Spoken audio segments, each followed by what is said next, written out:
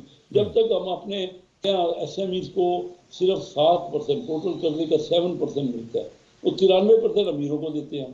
تو وہ پراپرٹی لے کے اس کے اگینسٹ میں پلج کرا کے بینکوں سے اور فردر وہ قرضہ لیتے ہیں.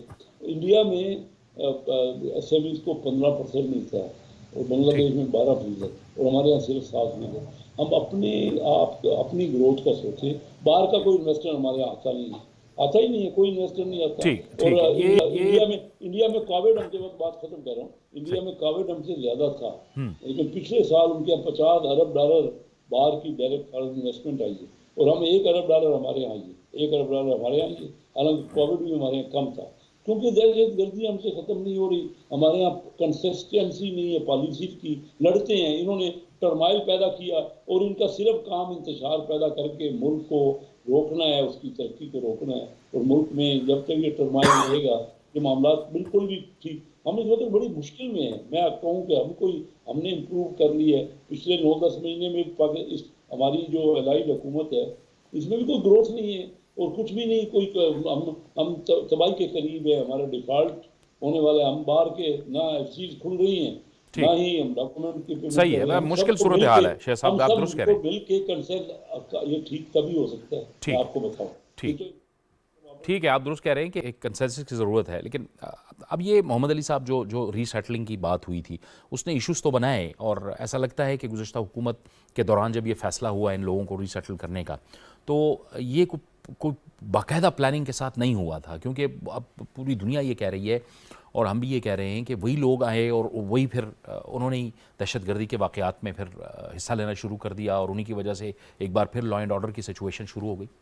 جی بالکل. اور یہ دہشت گردی جو ہے یہ خاصی پیچیدہ معاملہ ہے اور اس کو کافی دور رس انداز میں دیکھنے اور سمجھنے اور ڈیل کرنے کی ضرورت تھی. یہ انفارچونیٹ بات ہے، لیکن میں موجودہ حکومت کو یہ کریڈٹ دیتا ہوں کہ انہوں نے جو ٹی ٹی پی ہے اس کے معاملے کو انٹرنیشنلی اٹھایا ہے. اور جس طرح کے عالمی طاقتوں کے ساتھ ہمارے تعلقات کافی کشیدہ ہو گئے تھے پچھلے سال کے اوائل میں، اب ان میں کافی بہتری آ رہی ہے.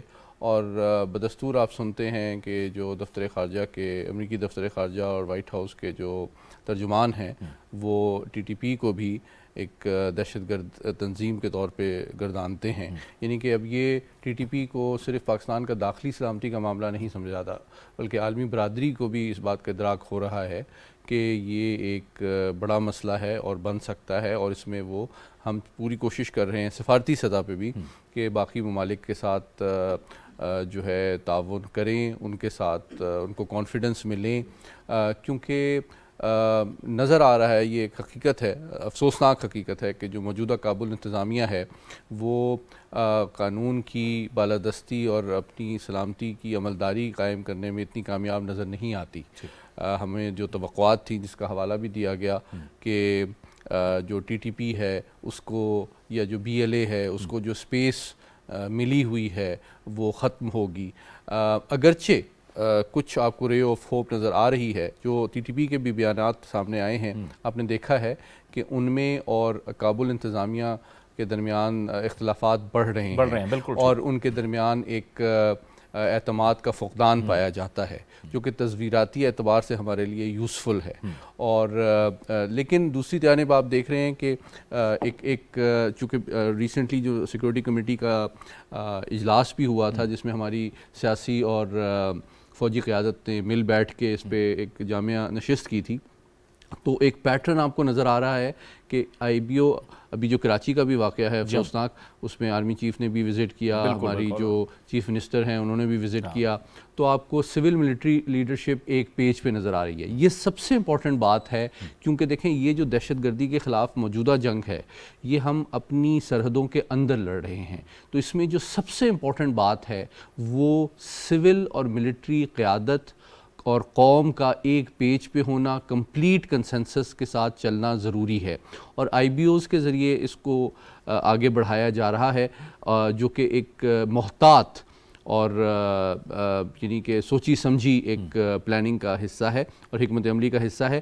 لیکن چونکہ آپ جانتے ہیں کہ police unfortunately first line of defence ہوتی ہے اور ہمارے جو سویلین جتنے بھی ادارے ہیں اور ان کے ساتھ انٹریکٹ کرتی ہے تو وہ ولنریبل بھی زیادہ ہوتی ہے. اس لیے کے پی کے اندر بھی آپ دیکھیں کہ زیادہ تر جو حملے پچھلے پورے سال کے دوران ہوئے ہیں وہ پولیس کو بدقسمتی سے نشانہ بنایا گیا ہے. اب یہ کراچی میں پھیل رہا ہے. لیکن آپ اس چیز کو اپریشیٹ کریں گے کہ جو فوجی قیادت بھی ہے وہ پولیس کو اپنے حال پہ نہیں چھوڑ رہی بلکہ اس کے ساتھ کھڑی ہوئی ہے. کراچی کا بھی جو آپریشن کیا گیا آپ نے دیکھا اس میں ہمارے آرمی کے کمانڈوز, اس میں رینجرز, پولیس مل کے ایک کمبائنڈ فورس کے طور پہ وہ دہشت گردی کا مقابلہ کر رہے ہیں. کیونکہ ایکچولی دہشت گردوں کی کوشش یہ ہے اور جو انہوں نے حالیہ بیان میں بھی یہ کوشش کی ہے کہ ہماری صفوں میں اختلاف پیدا کیا جائے, ان میں تفریق پیدا کی جائے, اعتماد کا فقدان ہو تو اس کو وہ ایکسپلائٹ کریں. جی نصرت واحد صاحب آپ ہمارے ساتھ ہیں؟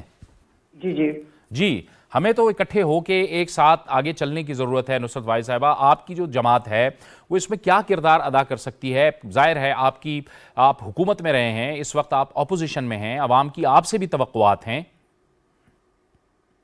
دیکھیں بالکل ساتھ چلنا چاہیے اور یہ سچویشن ایسی ہے کہ اس وقت پاکستان فرسٹ پرائرٹی ہونی چاہیے.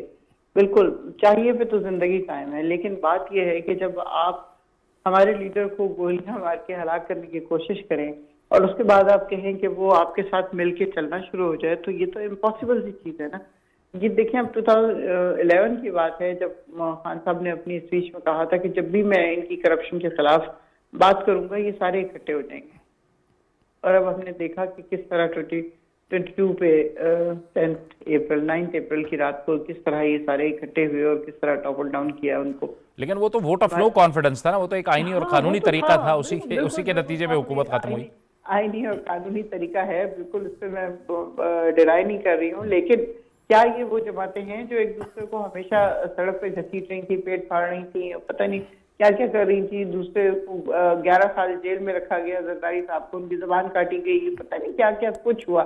اب وہ اکٹھے کیوں ہو جاتے ہیں؟ ایسی کیا چیز آ رہی ہے جس کی وجہ سے وہ اکٹھے ہو رہے ہیں؟ ظاہر ہے اس حکومت کو گرانا تھا. آئینی طریقہ, نو آئینی طریقہ, ایک سازش ہوئی, تیار ہوئی, اس کو کس طرح کرنا ہے, کیا کرنا ہے, وہ کر کے حکومت کو گرا دیا.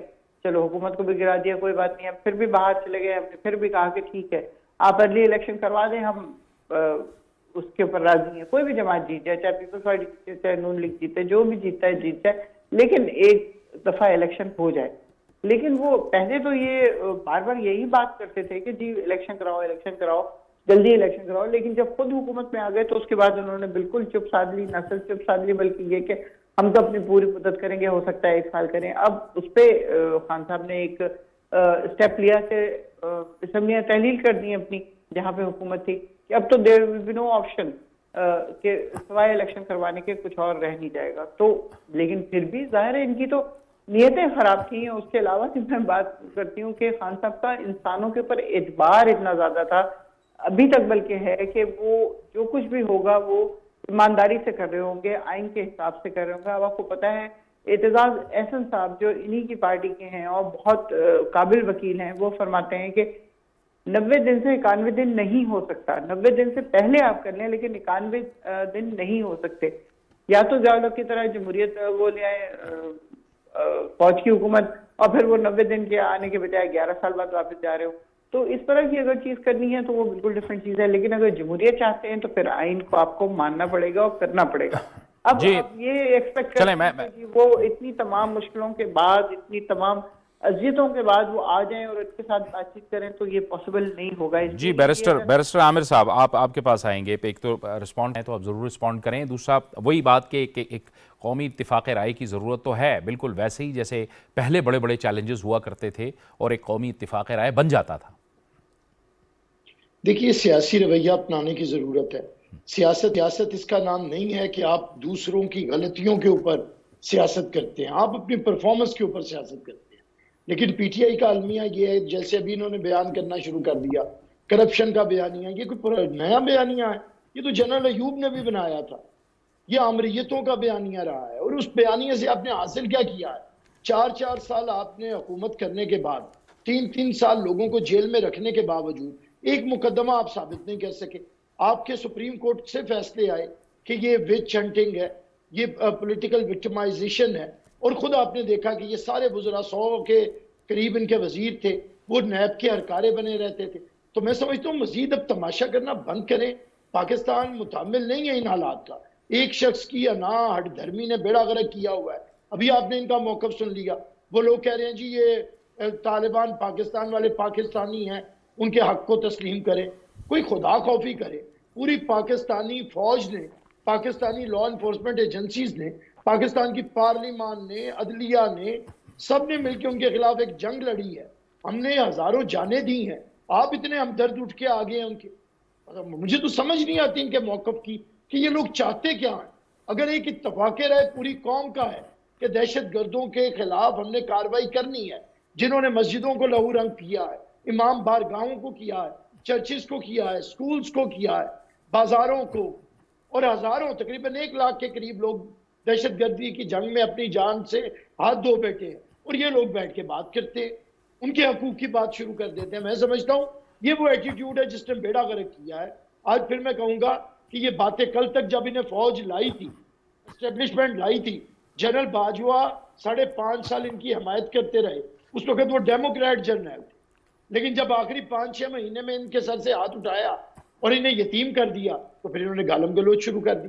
میں آج بھی کہتا ہوں کہ اگر آپ سمجھتے ہیں کہ کسی ایسے ادارے کا سیاست میں کردار نہیں ہونا چاہیے تو آئیے چارٹر آف ڈیموکریسی سائن کریں, آئیے ٹروتھ اینڈ ریکنسیلیشن کریں. آپ نیب کے کیسز کی بات کرتے ہیں, کیا آپ نے نیب کے کیسز زبردستی نہیں بنوائے؟ آپ نے نیب کے قانون کو تبدیل نہیں کیا؟ کیا آپ نے اپنی مرضی کے مطابق اسے ٹویسٹ نہیں کیا؟ کیا جاوید اقبال کی وہ ویڈیو سے اسے بلیک میل نہیں کیا؟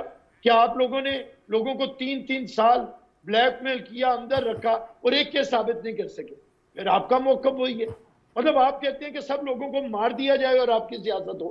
ایسے ملک نہیں چلتے. آپ دہشت گردوں سے بات کرنا چاہتے ہیں لیکن آپ سیاسی قوتوں کے خلاف ہیں.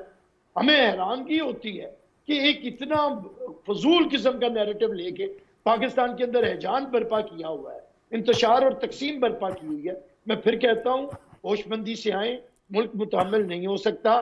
معیشت خراب ہے, ساری حکومتوں میں خراب ہے.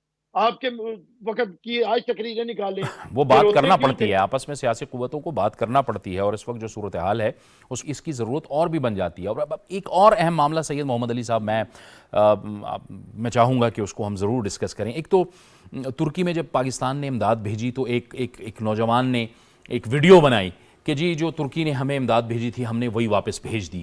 اور اس کے بعد ایک ٹی وی اینکر نے, میں جرنلسٹ کی بات نہیں کر رہا, ایک ٹی وی اینکر نے کہہ دیا, اس نے بھی ٹی وی پہ ہی کہہ دیا کہ یہ سب کچھ ہوا, اور بعد میں اسی نوجوان نے معافی مانگ لی کہ یہ میں نے جھوٹ کہا تھا. ایک تو یہ سوشل میڈیا پہ دیکھیں کیریڈ اوے ہو گئے لوگ اس کے ساتھ.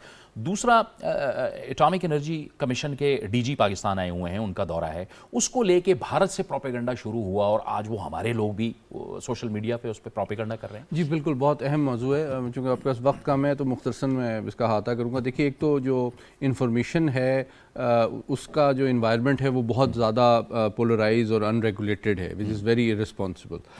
تو بہت ضروری ہے کہ میں بلکہ آپ کے وساطت سے ایک متفقہ علیہ حدیث کا حوالہ دیتا چلوں گا کہ دیکھیے کسی شخص کے جھوٹا ہونے کے لیے یہی کافی ہے کہ وہ کسی بات کو بغیر تحقیق کے آگے بیان کر دے. اگر ہم یہی روش قومی سطح پہ اپنا لیں اور ہمارے تمام اینکر, جرنلسٹ, میڈیا پروفیشنلز اس احتیاط کو اپنائیں تو وہ پروفیشنلی بھی ان کے کیریئر بھی زیادہ سیکیور ہوں گے, ان کی کریڈیبلٹی بھی بڑھے گی, اور انفارمیشن وارفیئر میں دشمن ہمارا نقصان بھی نہیں کر سکے گا. آخری بات دیکھیے, میں IAEA کا جو ڈی جی ہے یہ ان کا پہلا دورہ نہیں ہے. اس سے پہلے بھی جو ڈی جی تھے وہ بھی امانو صاحب بھی آئے تھے پاکستان, اور مجھے ایک سیمینار میں ان کے ساتھ شریک ہونے کا بھی اتفاق ہوا.